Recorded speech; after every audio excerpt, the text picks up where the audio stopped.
दोस्तों, पिछले पार्ट में आपने देखा मैं रिस्ट्रिक्टेड आर्काइव में केस 13 की पुरानी फाइल्स तक पहुंची। अवनी ने बताया कि केस 13 की गायब लड़की रिया शर्मा अब इंसान नहीं रही। अचानक एक मुड़ी टुड़ी परछाई जैसी आकृति हमारे सामने आई और बोली, इस बार केस 13 पूरा करते हैं। वंशी। दीवार फटी और रिया का पुराना खून लगा आईडी कार्ड बाहर गिरा। उसके पीछे लिखा था, शी इज नॉट अलोन। वो आईडी कार्ड मेरे हाथ में था, ठंडा, चिपचिपा और किसी अजीब काले दाग से लिपटा हुआ। कमरे की टूटी दीवार में हल्की हल्की धड़कन जैसी आवाज आ रही थी, जैसे वहां कोई जीवित चीज छुपी हो। अवनी मेरे पीछे खड़ी थी, कांपते हुए।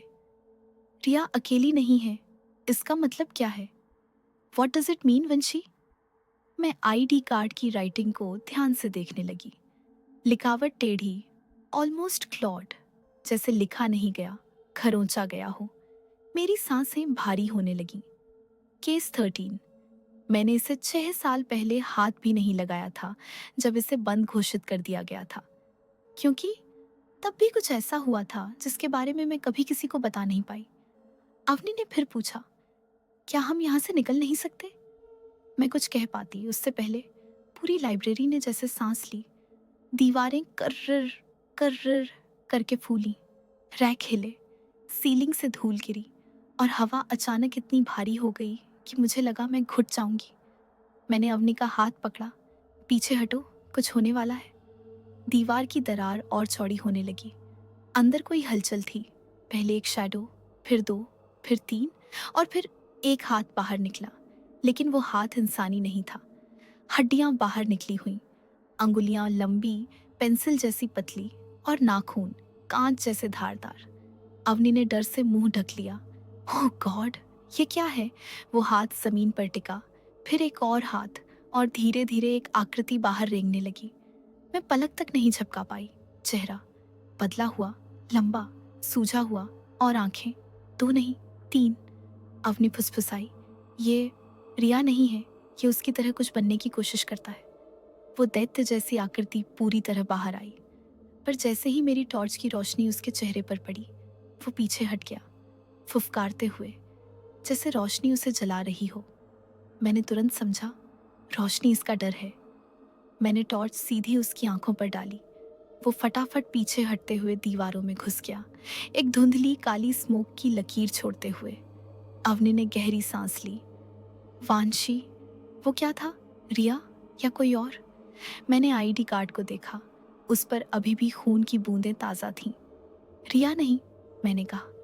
रिया के साथ जो हुआ वह कुछ और को जन्म दे गया। अवनी ने धीमी आवाज में पूछा, क्या हम यहाँ फंस गए हैं? मैंने चेन से बंधे दरवाजे की ओर देखा। दरवाजा बंद था, पर ताला ताला अंदर से किसी ने खोल दिया था। लेकिन वो चेन, वो अपने आप कसी थी, मानो किसी अदृश्य हाथ ने उसे पकड़ा हो। मैंने चेन छूने की कोशिश की, और उसी पल चेन अपने आप खिसक कर खुल गई। टक! अवनी हड़बड़ा गई। किसी ने यह किया, मैंने कहा।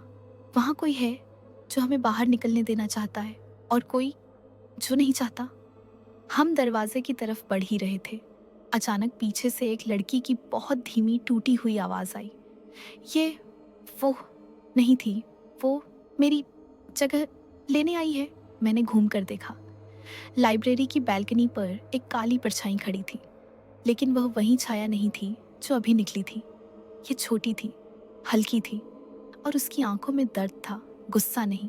वह बोली, भागो, वरना तुम भी दो हो जाओगी। अवनी ने मेरी बांह दबाई। दो? इसका मतलब क्या है? मैंने बैल्कनी पर खड़ी उस आकृति से पूछा। तुम कौन हो? उसने सिर झुकाया और बहुत टूटी हुई आवाज में कहा, रिया। मैं निशब्द हो गई। अवनी ने हक्का बक्का होकर कहा, रिया? तो वो जो दीवार फाड़कर निकला, वो कौन? रिया ने धीमे से कहा, उसका नाम दूसरी है, शी इज द अदर मी। और अचानक बैल्कनी की रेलिंग हिलने लगी।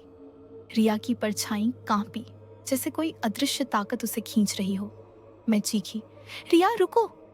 पर उससे पहले रिया को किसी ने पीछे की तरफ खींच लिया। उसकी चीख गूंजी, वो आ रही है। और बैल्कनी का लकड़ी का हिस्सा टूटकर नीचे गिर गया, सीधे हमारे पैरों के पास। जैसे ही बैल्कनी गिरी, उसके पीछे सिर्फ एक चीज बची, एक पुराना पोर्च लाइट स्विच जो अपने आप ऑन ऑफ होने लगा। और अचानक दीवार पर एक सेंटेंस उभर आया, किसी अदृश्य हाथ से लिखा हुआ, if she becomes two, you become next. अगर आप जानना चाहते हैं कि दूसरी कौन है और रिया दो हिस्सों में कैसे बंटी, तो पार्ट 6 जरूर देखें और चैनल को सब्सक्राइब करना ना भूलें।